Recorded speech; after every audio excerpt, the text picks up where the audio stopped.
আসসালামু আলাইকুম। Welcome to study junction. আজকে আমরা আলোচনা করব নবম দশম শ্রেণীর বাংলা প্রথম পত্রের একটি কবিতা নিয়ে, যে কবিতার নাম হচ্ছে জীবন বিনিময় কবিতা। তো এই কবিতাটি লিখছেন গোলাম মোস্তফা। এখানে আমরা মূলত কবিতা হচ্ছে পিতার যেই সন্তানের প্রতি স্নেহ, ভালোবাসা, সেই ব্যাপারে এখানে কবিতায় কবি আলোকপাত করেছেন। তো কবিতাটি শুরু করা যাক। বাদশা বাবর কাঁদিয়া ফিরেছে, নিদ নাহি চোখে তার। এই যে এখানে দেখুন বাদশাহ বাবর, আমরা জানি যে বাদশাহ বাবর কে ছিল? বাদশাহ বাবর ছিল মোগলদের যে সম্রাট, সেই মোগল সম্রাট বাবর কাঁদিয়ে ফিরেছে, মানে সে কান্না করতেছে কেন? এবং নিদ নাহি চোখে তার, নিদ শব্দের অর্থ হচ্ছে ঘুম। বাদশাহ বাবর কান্না করতেছে এবং তার চোখে কোনো কি নেই? ঘুম নেই। পুত্র তাহার হুমায়ুন বুঝি বাঁচে না এবার আর। এই যে বাদশাহ বাবর কান্না করিতেছে, তার চোখে কোনো ঘুম নাই, কারণ কি?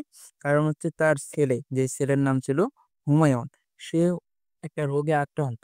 এখন সেই রোগে আক্রান্ত থেকে হয়তোবা ধারণা করা হচ্ছে সে রোগ থেকে আর বেঁচে ফিরবে না, মানে মারা যাবে। এই চিন্তায়, এই শোকে সে হচ্ছে কি হয়ে আছে? কান্না করতেছে, তার চোখে কোনো ঘুম নাই। কার? বাদশাহ বাবরের। চারিধারে তার ঘনাইয়া আসিছে মরণ অন্ধকার। যতই দিন যাচ্ছে ততই কি আসতেছে? সামনে যত দিন যাচ্ছে ততই হচ্ছে গিয়ে এই তার ছেলে, বাবরের ছেলের মৃত্যুর যে সন্ধিক্ষণ, সেটা হচ্ছে ঘনিয়ে আসতেছে, মানে কাছাকাছি চলে আসতেছে। রাজ্যের যত বিজ্ঞ হেকিম কবিরাজ দরবেশ এসেছে সবাই, দিতেছে বসিয়া ব্যবস্থা সুবিশেষ। মানে যেহেতু তিনি সম্রাট ছিলেন, তাহলে তার সম্রাটের রাজ্য যত কি ছিল, যত বিজ্ঞ মানে জ্ঞানী হেকিম কবিরাজ দরবেশ, সবাই তারা আসছে। আসার পরে তাদের যার কাছে যে চিকিৎসা ব্যবস্থা ছিল সবকিছু তারা কি করছে? প্রদান করছে এই বাদশার ছেলেকে কি করার জন্য? রোগ থেকে মুক্তি দেওয়ার জন্য। সেবা যত্নের বিধিবিধানের ত্রুটি নাই একলেশ। তারা যে যত পরিমাণ সেবা জানে, যে যত পরিমাণ চিকিৎসা দিতে পারে, সব তারা কি করেছে? সম্পন্ন করেছে। এই ক্ষেত্রে তারা একটু বিন্দু পরিমাণ কি রাখে নাই? কোনো ঘাটতি রাখে নাই। তারপরেও কি হয়েছে? তবু তার সেই দুরন্ত রোগ হটিতেছে না কহায়। যতদিন যায় দুর্ভোগ তার ততই বাড়িয়া যায়। এই যে এত চিকিৎসা দেওয়ার পরেও কি হচ্ছে?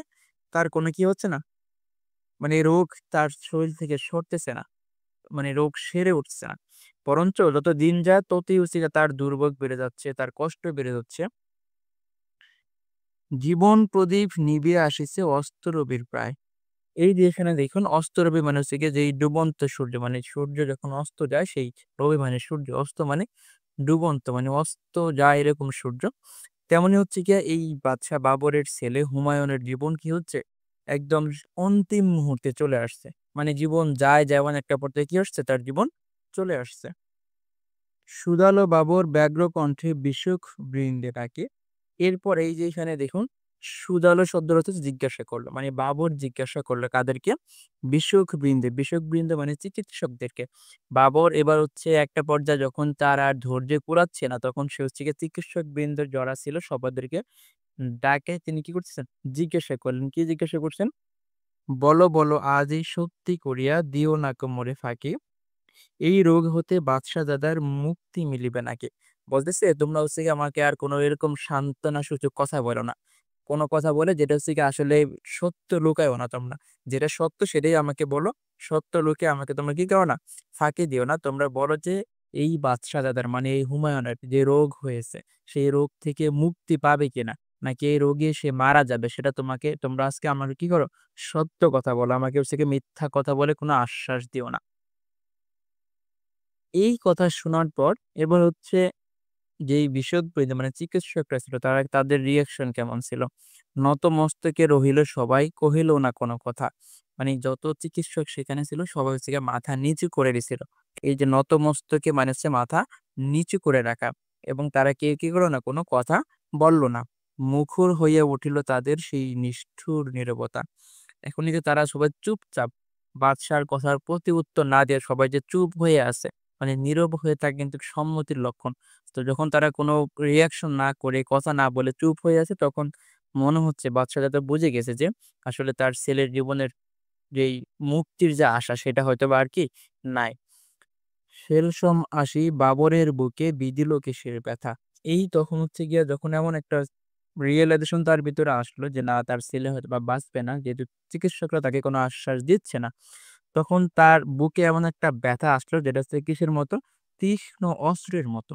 মানে তীক্ষ্ণ অস্ত্র হচ্ছে গিয়ে মানুষের বুকে যদি কারো তীর আসে হঠাৎ করে যদি লাগে তাহলে যেরকম ব্যথা তিনি অনুভব করে তেমনই হচ্ছে এটা ব্যথা সে নিজের বুকের ভিতরে অনুভব করতে লাগলো। হেনকালে এক দরবেশ উঠি কহিলেন, সুলতান, সবচেয়ে তব শ্রেষ্ঠ হৃদন, দিতে যদি পারো দান, খুশি হয়ে তবে বাঁচাবে আল্লাহ বাদশাহজাদার প্রাণ। তো যখন এমন একটা সিচুয়েশন ছিল যখন হচ্ছে গিয়ে তার বুকে ব্যথা একটা অনুভব করলো, তখন হচ্ছে এই যে হেনেকালে মানে সেই সময় এক দরবেশ উঠে বলল, কি বলল? যে সুলতান, সবচেয়ে তব মানে তোমার শ্রেষ্ঠ যে ধন, দিতে যদি পারো দান। মানে বাদশাকে বলতেছে বাবরকে যে, বাবর, যদি তুমি হচ্ছে তোমার জীবনের যে শ্রেষ্ঠ সম্পদ, শ্রেষ্ঠ ধন যেটা সেটা কি করতে পারো? দান করতে পারো। খুশি হয়ে তবে বাঁচাবে আল্লাহ। আল্লাহ বলতে এখানে আল্লাহ তাআলার কথা বলতেছে। তাহলে আল্লাহ তাআলা খুশি হয়ে কি করবে? বাঁচাবে বাদশাহজাদার প্রাণ। তাহলে যদি তুমি তোমার জীবনের শ্রেষ্ঠ যে সম্পদ, শ্রেষ্ঠ যে ধন সেটা যদি দান করতে পারো তাহলে আল্লাহ তাআলা কি করবে? তোমার বাদশাহজাদার প্রাণ বাঁচাবে। শুনিয়া সে কথা কহিল বাবুর শঙ্কা নাহিক মানি, তাই যদি হয় প্রস্তুত আমি দিতে সেই কোরবানি। এই কথা শোনার পর এবার বাদশাহ কি করতেছে? বাদশাহ বাবুরা বলতেছে, শঙ্কা নাহিক মানে, এটা তো তাহলে কোনো ভয় নাই। মানে যদি এরকম হয় সিচুয়েশন যে আমার জীবনের শ্রেষ্ঠ ধন যদি আমি দান করি তাহলে আমার ছেলের জীবন ফিরে পাই। তাহলে আমার কোনো এতে আমার জীবনের শ্রেষ্ঠ সম্পদ দান করতে কোনো ভয় নাই। তাই যদি হয় প্রস্তুত আমি দিতে সেই কোরবানি। তাহলে যদি এরকমটা হয় তাহলে আমি আমার যেই ত্যাগ, কোরবানি মানে এখানে ত্যাগ, সেই ত্যাগ করতে আমি কি প্রস্তুত। তবুও আমার ছেলের জীবনকে আমি রক্ষা করতে চাই। সবচেয়ে মোর শ্রেষ্ঠ যে ধন জানি তাহা আমি জানি। এখন একটা মানুষের জীবনে সবচাইতে শ্রেষ্ঠ যেই ধন মানে সম্পদ সেটা কি? সেটা হচ্ছে তার নিজের জীবন। এখানে বাদশাহ বাবরে সেটা বলতেছে যে আমার জীবনের সবচেয়ে শ্রেষ্ঠ সম্পদ যেটা সেটা কি আমি তা ভালো করেই জানি। এতেক বলিয়া আসন পাতিয়া নিরিবিলি গৃহতল। এই কথা বলার পর কি করলো? বাদশাহ বাবর হচ্ছে আসন পাতিয়া, আসন মানে একটা বিছানা পাতিয়া নিরিবিলি গৃহতল মানে ঘরের কোন একটা কোণে নিরিবিলি কোন একটা জায়গায় বিছানা পাতিয়া সে কি করছে? বসছে। গভীর ধ্যানে বসিল বাবর শান্ত অচঞ্চল, এবং সেখানে একদম বাবর সেই আসনে গিয়ে গভীর ধ্যানে, ধ্যানে মানে ধ্যান, মানে সেখানে যে গভীর ধ্যানে সেখানে সে বসে আসে একদম শান্ত অচঞ্চল হয়ে। প্রার্থনারত হাত দুটি তার নয়ন অশ্রুজল, এবং সেখানে সে বসার পরে তার দেখা যাচ্ছে কি প্রার্থনারত হাত দুটি মানে তার হাত দুটি দিয়ে সে মুনাজাত করতেছে মানে প্রার্থনারত, এবং তার নয়নে, নয়নে মানে চোখে অশ্রুজল, এবং চোখ দিয়ে সে কি করতেছে? চোখ থেকে পানি পড়তেছে মানে আল্লাহ তাআলার কাছে সে হচ্ছে কি প্রার্থনা করতেছে। কহিল কাঁদিয়া, হে দয়াল খোদা, হে রহিম রহমান, মোর জীবনের সবচেয়ে প্রিয়, আমারই আপন প্রাণ। এরপরে সে আল্লাহ তাআলার কাছে প্রার্থনা করে কি করলো? যে, হে খোদা, হে রহিম রহমান, মোর মানে আমার জীবনের সবচেয়ে প্রিয় যে সম্পদ ধন সেটা হচ্ছে কি আমারই আপন প্রাণ। মানে আমার নিজের জীবনের যে আমার নিজের যে জীবন, আমার নিজের যে এটাই হচ্ছে কি আমার সবচাইতে বড় সম্পদ, সবচাইতে শ্রেষ্ঠ সম্পদ। তাই নিয়ে প্রভু পুত্রের প্রাণ করমরের প্রতিদান। বলতেছে, সেই যে আমার জীবনের সবচেয়ে শ্রেষ্ঠ সম্পদ যে আমার নিজের জীবন, সে আমার নিজের জীবনকে নিয়ে তুমি কি করো? আমার পুত্রের প্রাণ মরে প্রতিদান হিসাবে দাও। মানে আমার জীবন নিয়ে যাও, বিনিময়ে কি করো? আমার ছেলের জীবনকে ফিরিয়ে দাও। এই কবিতার নামই কিন্তু আমরা দেখছিলাম জীবন বিনিময়। জীবন মানে তো জীবন, আর বিনিময় মানে হচ্ছে আমরা জানি কি বদল। এই যে তার বাবার জীবনের বদলে ছেলের জীবন ফিরে পাওয়া। এমন একটা রোগ থেকে, যে রোগ থেকে আসলে জীবন ফিরে পাওয়ার কথা না। কিন্তু বাবার স্নেহ, ভালোবাসা দেওয়ার কারণে তার নিজের জীবনের বিনিময়ে তার ছেলের জীবনকে ফিরে পাইছে। এজন্য বলছে কবিতার নাম জীবন বিনিময়। স্তব্ধ নীরব গৃহতল, মুখে নাই কারো বাণী। এই যে যখন হচ্ছে গিয়ে বাবর এরকম প্রার্থনা করতেছে, আল্লাহ তাআলার কাছে কান্নাকাটি করতেছে, তখন একদম ঘর একদম নিরিবিলি হয়েছিল। তখন কারো মুখে কোনো কথাবার্তা নাই। গভীর রজনী মানে অনেক রাত, সুপ্তিমগ্ন নিখিল বিশ্বরানী। সুপ্তিমগ্ন মানে হচ্ছে গিয়ে ঘুমে অচেতন। পুরা বিশ্ব যখন হচ্ছে গিয়ে ঘুমে অচেতন মানে মোটামুটি এমন একটা গভীর রাত যেখানে যখন সবসময় মানুষ ইউজুয়ালি ঘুমিয়ে থাকে, সেই সময় হচ্ছে গিয়ে তিনি এই প্রার্থনা করতেছেন।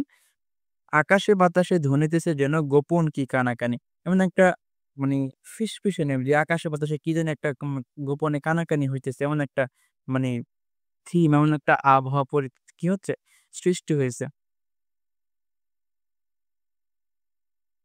সহসা বাবর ফুঁকারি উঠিল। এই যে ফুঁকারি শব্দের অর্থ হচ্ছে চিৎকার করা। হঠাৎ করে বাবর কি করে চিৎকার করে উঠিল, নাহি ভয় নাহি ভয়, প্রার্থনা মোর কবুল করেছে আল্লাহ যে দয়াময়। মানে হঠাৎ করে বাবর হচ্ছে চিৎকার করে উঠে বলতেছে কোনো ভয় নাই, ভয় নাই। কারণ কি? আমার যে প্রার্থনা, আমার যে দোয়া সেটা হচ্ছে আল্লাহ তাআলা কবুল করেছে। কবুল মানে গ্রহণ করে নিয়েছে। পুত্র আমার বাঁচিয়া উঠিবে মরিবে না নিশ্চয়। সেটা হচ্ছে কি আমার ছেলে, সে হচ্ছে কি করবে না, মরবে না। আমার দোয়া, আমার যে ছিল আমার জীবনের বিনিময়ে আমার ছেলের জীবনকে কি করা? ফিরিয়ে দেওয়া। সেই দোয়া আল্লাহ তাআলা কবুল করছে।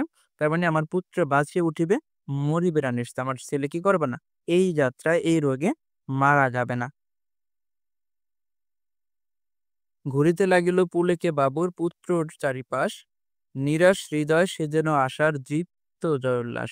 এরপরে হচ্ছে বাবর কি করতে লাগলো, তার ছেলে তো শুয়ে আছে মেঝেতে, তখন হচ্ছে ঘুরিতে লাগিল, তার ছেলের চারপাশে সে ঘুরতে লাগলো পুলকে মানে আনন্দে, বাবর পুত্রের চারিপাশে, মানে বাবুর আনন্দে তার পুত্রের চারপাশে সে ঘুরতে লাগলো। নিরাশ হৃদয় সে যেন আশার দৃপ্ত জয়োল্লাস। এবং যেই এতক্ষণ যে এদের মানে কোনো আশা ভরসা ছিল না, সেই হৃদয়ে এখন হচ্ছে নতুন আশার কি দেখা দিচ্ছে? বীজ দেখা দিছে যে তার ছেলে বেঁচে উঠবে। সেই খুশিতে সে হচ্ছে তার ছেলের চারপাশে ঘুরিতেছে। তিমির রাত্রির তরণে তরণে উষার পূর্বাভাস।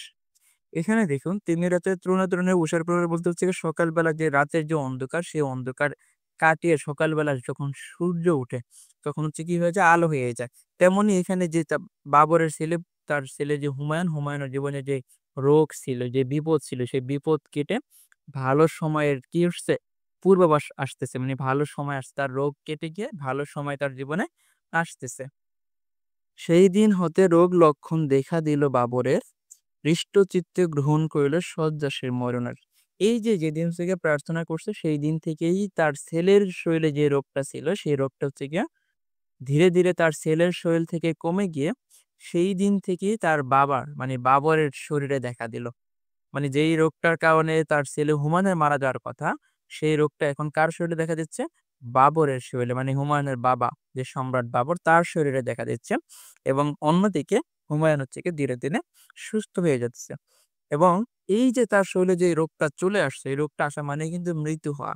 সেটাকে হৃষ্টচিত্তে মানে আনন্দ মনে গ্রহণ করলো শয্যাসীর মনের। মানে সেই মৃত্যু, সেই মৃত্যুটাকে সে আনন্দ মনে গ্রহণ করলো যে তার ছেলে তার কারণে কি হচ্ছে? বেঁচে যাচ্ছে। এর সাথে খুশি আর তার কাছে কিছুই নাই। নতুন জীবনে হুমায়ুন ধীরে ধীরে বাঁচিয়া উঠিল ফের। ওই যে হুমায়ুন কি? হুমায়ুন হচ্ছে গিয়ে বাবরের ছেলে। সে বাবর ধীরে ধীরে কি করলো? নতুন জীবনে ফিরিয়ে উঠতেছে। মরিল বাবর না, না ভুল কথা মৃত্যুকে তারে কয়, মরিয়া বাবর অমর হয়েছে নাহি তার কোনো ভয়। এরপরে সে রোগের ফলে সে মারা যায় বাবর। কিন্তু বলতেছে না, এটা ভুল কথা। সে আসলে মারা যায়নি। যে এই যে দেখুন এখানে যে মৃত্যুকে তারে কয়, সে যে মারা গেছে এই কথা কে বলে? বরঞ্চ মরিয়া বাবর অমর হয়েছে নাহি তার কোনো ক্ষয়। মানুষ সে বলে না, মরিয়া অমর হয়ে থাকে, মানে সে যে এমন একটা কর্ম করে গেছে, এমন একটা দৃষ্টান্ত সে রেখে গেছে যে সে আসলে মরে গিয়েও মরে নাই। মরে গিয়েও সে এখন পর্যন্ত অমর হয়ে আছে। সেটাই কথা এখানে বলতেছে যে না, সে মরে নাই, সেটা ভুল কথা। বরঞ্চ সে মরিয়েও কি হয়ে আছে? অমর হয়ে আছে। তার কোনো ক্ষয় নাই। কারণ কি? পিতৃস্নেহের কাছে হইয়াছে মরণের পরাজয়। মানে মরণ নিজে, মানে মৃত্যু নিজে হচ্ছে পরাজয় বরণ করছে পিতার ভালোবাসা, পিতার স্নেহ, পিতার মায়া মমতার কাছে, পিতার দয়ার কাছে। এবং সেই পিতার এই ভালোবাসা এগুলা কাছে হার মেনে বরঞ্চ কি হয়েছে? ছেলের জীবনকে ফিরিয়ে দিতে বাধ্য হয়েছে। তো এই যে এরকম একটা দৃষ্টান্ত স্থাপন করে গেছে, এর জন্য বলতেছে যে না, তিনি মরে গিয়েও কি হয়ে আছেন? অমর হয়ে আছেন। তাহলে এই কবিতার মূল থিম হচ্ছে জীবন বিনিময়। আমরা এখন দেখলাম যে মূলত রোগ ছিল কার? হুমায়ুনের। অর্থাৎ বাদশাহ বাবরের, সম্রাট বাবরের ছেলের নাম হচ্ছে হুমায়ুন। মূলত তার শরীরে একটা রোগ বেঁধেছে। সেই রোগের কারণে এমন একটা রোগ যেটার কারণে আসলে সে মারা যাওয়ারই কথা। সকল চিকিৎসকরাই ব্যর্থ ছিল। সব চিকিৎসা দেওয়ার পরও তাকে সুস্থ করে তুলতে পারেনি। কিন্তু হঠাৎ করে এক দরবেশ বলল যে যদি সম্রাট বাবর তার নিজের জীবনের সবচেয়ে শ্রেষ্ঠ সম্পদ দান করে দেয় তাহলে সে হচ্ছে কি করবে? তার ছেলে হয়তোবা আল্লাহ তাআলা বাঁচিয়ে দিতে পারে। তো সে বাবর সহসেই বুঝে গেল যে তার নিজের শ্রেষ্ঠ সম্পদ বলতে যেটা সেটা হচ্ছে তার নিজের জীবন। তো নিজের জীবনকে সঁপে দিছে তবুও যাতে তার ছেলেকে কি করে? আল্লাহ এই রোগ থেকে মুক্তি দেয়। আসলে সেটাই হলো। তার দোয়া কবুল করেছে। সেই রোগটা হুমায়ুনের যেটা ছিল সেটা বাবরের শরীরে দেখা দিল। হুমায়ুন ধীরে ধীরে সুস্থ হলো এবং বাবর গিয়ে কি করলো? একটা পর্যায়ে মারা গেল। এর জন্য মূলত কবিতার নাম হচ্ছে জীবন বিনিময়। আশা করি কবিতাটি ভালো লেগেছে। কবিতাটি ভালো লেগে থাকলে চ্যানেলটি সাবস্ক্রাইব করে পাশে থাকবেন। ধন্যবাদ।